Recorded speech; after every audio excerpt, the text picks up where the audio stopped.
Olá, tudo bem? Pastor Lucão aqui. Estamos no nosso projeto de leitura da Bíblia no ano de 2023, o nosso Bíblia 360 graus. E o nosso primeiro livro desse desafio é o livro de Marcos. Vamos lê-lo nos primeiros dias do mês de janeiro. E o livro de Marcos é um dos evangelhos que contam a história de Jesus Cristo. Nós temos 4 livros que relatam a história de Jesus Cristo. Mateus, Marcos, Lucas e João, os 4 primeiros livros do Novo Testamento. A Bíblia é separada em Velho, Antigo Testamento e Novo Testamento. Então esses 4 livros relatam a história de Jesus, seu nascimento, as suas lições, o que ele deixou, a sua missão e sua morte e ressurreição. No livro de Marcos, ele é muito parecido com os evangelhos de Lucas e de Mateus. Então, mais ou menos, 90% do que a gente encontra em Marcos, a gente vai encontrar nestes 2 outros evangelhos. O que destoa um pouco das histórias, do ponto de vista da narração, é o de João. Marcos ainda, o seu autor, segundo a tradição e os historiadores, seria João Marcos, um camarada que caminhou com Paulo, Barnabé. A gente vai ver algumas informações a respeito dele no livro de Atos, desse João Marcos. E ele escreveu, muito provavelmente, o evangelho em Roma, quando ele estava em Roma, após ouvir os relatos, as histórias de Pedro. E essa escrita aconteceu por volta de 60, 70 anos depois de Cristo.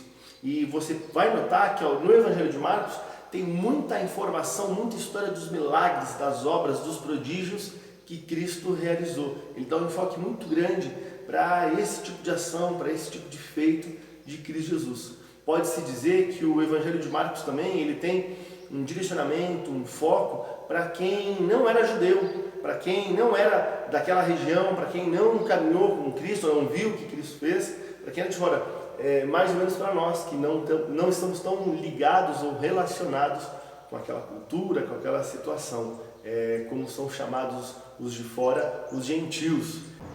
Alguns pontos importantes que seria interessante você observar por exemplo, o que é uma sinagoga? As sinagogas eram centros comunitários que as cidades tinham, onde viviam homens judeus, casados, que tinham família. Eles conseguiam constituir as sinagogas, que eram centros comunitários que eles iam para oração, para estudo da lei, para estudo da palavra de Deus, que eles tinham do Antigo Testamento, a Torá. Então eles se reuniam lá e alguns mais proeminentes, que sabiam mais, eles passavam a ser ou eram sacerdotes daquele lugar, e até escribas, que eram aqueles que tinham mais conhecimento, eram aqueles que copiavam, eram aqueles que ensinavam, era aquele que às vezes assumia a função de juiz, ou que ia trabalhar de uma forma julgando alguma situação, ou arbitrando alguma situação. Então as cidades tinham essas sinagogas, e aqueles que administravam, os sacerdotes ou os escribas, eram aqueles que estavam mais à frente.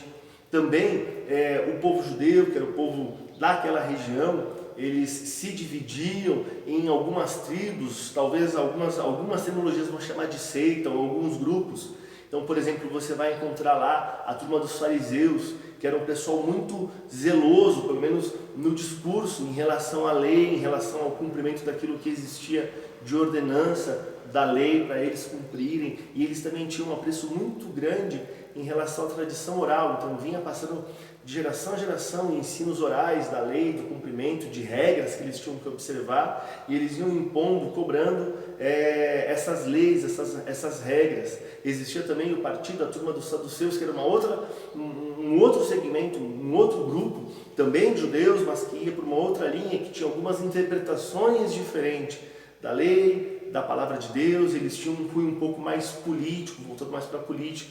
Só abrindo um parênteses, naquela época, naquela região, era tudo meio misturado, tanto a questão religiosa quanto a questão política, era tudo meio permeado. Não era que nem hoje, que nem nós, por exemplo, na nossa realidade é separado, mais ou menos separado, a política da religião. Naquela época era tudo mais ou menos misturado, estava tudo mais ou menos envolvido, tudo tinha meio que um caráter, ao mesmo tempo que de administração pública, de vida pública, com a questão da religião. Então tinha principalmente esses dois partidos aí, os saduceus, os fariseus, mas também você vai encontrar lá falando dos herodianos, que era uma turma que defendia, que estava do lado, que se inclinava a Herodes. Então era um povo que também era divergente, eles eram divergentes entre eles. No entanto, você vai ver que eles acabavam se unindo para ir contra Jesus, para tentar pegar Jesus, para tentar confrontar Jesus, para achar falhas em Jesus. Mas na prática, na realidade, eles tinham ideologias, pensamentos conflitantes, embora todos eles ali, os herodianos, os saduceus, os fariseus, fossem judeus. Outro ponto interessante que a gente precisa observar é que Roma dominava aquela região no momento em que Jesus vem e que se passa a história de Jesus. E eles colocavam nas cidades cobradores de impostos. Então, e o cobrador de impostos, que era um judeu também, ele acabava se ligando, só que eles tinham uma fama muito terrível de ser inescrupuloso, de ser corrupto. Eles tinham uma fama tão ruim que eles não podiam nem servir como testemunha ou para ajudar, para fazer alguma coisa nesse sentido. De tão ruim que era a fama dos cobradores de impostos, que também eram chamados de publicanos. Então tem esse fator interessante também, porque eles estavam ligados a Roma e o povo judeu ali, ele não aceitava, não queria não estar naquela situação de estar sendo controlado, dominado por Roma. Ainda a gente precisa observar que ao longo do Evangelho de Marcos, você vai encontrar algumas referências, para não dizer várias referências, do Antigo Testamento, de profecias que foram feitas, de falas de profetas, de instruções que existiam a respeito da lei, do cumprimento da lei que precisava ser observada. Por exemplo, ali você vai ver os leprosos, algumas situações com pessoas com a lepra. Então, Jesus, por exemplo, vai se encontrar com um leproso, e a Bíblia colocava lá a instrução da lei do Antigo Testamento, dizia que uma pessoa com lepra, e a lepra era uma doença de pele, que hoje nós não teríamos uma referência precisa para dizer exatamente como era. Há algo parecido hoje com relação a doenças de pele, mas exatamente como a lepra daquela época, não temos uma referência específica, precisa, para dizer exatamente como era. Mas esse camarada que tinha lepra, ele era considerado impuro, ele era considerado alguém pecador, e a pessoa não podia nem chegar perto de um cara com lepra. Quem tinha lepra, ele tinha que ficar separado, apartado da população saudável, da população que estava bem. Então é muito interessante ver como que Jesus, ao longo dos evangelhos ali, ele se relacionava, o que acontecia quando ele se encontrava com alguém com esse tipo de enfermidade. Tá bom? No mais, o Evangelho de Marcos é o menor dos 4 evangelhos. Ele acaba sendo bastante sucinto naquilo que ele relata, naquilo que ele apresenta para nós a respeito do que Cristo ensinou, do que Cristo falou e dos atos de Cristo Jesus, como eu falei antes, dando esse foco bastante grande nas suas obras e realizações. E eu convido você a lê-lo com bastante carinho, ser bastante criterioso, porque você vai encontrar já no Evangelho de Marcos várias práticas e ações que ainda hoje nós, como igreja e como seguidores de Cristo, fazemos.